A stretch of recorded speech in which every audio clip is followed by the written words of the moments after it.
من بہر جمعیتی نالن شدم، جفت بدحالاں و خوشحالاں شدم۔ میری آہ و فغاں رہی شامل ہر ہجوم میں انقباض و انبساط۔ اس میں بھی بانسری یہ کہہ رہی ہے کہ میری آہ و فغاں تو ہر حال میں رہتی ہے۔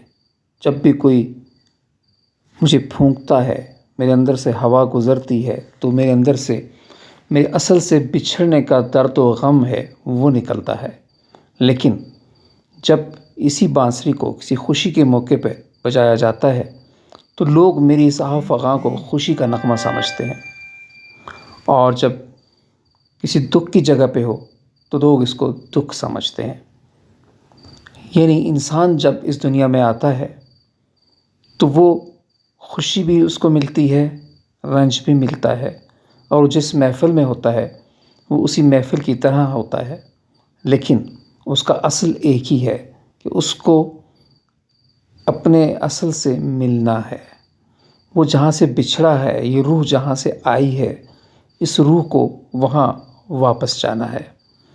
وقتی طور پہ ہم دنیا میں گھل مل جاتے ہیں، دنیا کے رنج و غم، خوشی اور مسرت کے جذبوں میں ڈھل جاتے ہیں، لیکن جو اندر کا دکھ ہے، جو بچھڑنے کا دکھ ہے، وہ برقرار رہتا ہے، اور ہم اسی وقت اس فانی زندگی سے جب نجات حاصل کریں گے اور ایک آخری زندگی میں چلے جائیں گے جو ابدی زندگی ہے، وہی ہمارا انجام ہے، اور وہی ہمارا آخر ہے، اور وہی ہمارا اصل ہے۔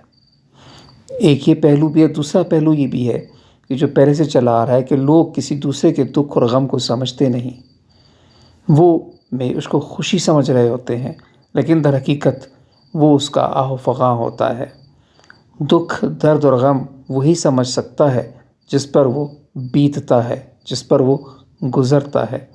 دیکھنے والے، سننے والے اس کو اپنے انداز میں لیتے ہیں۔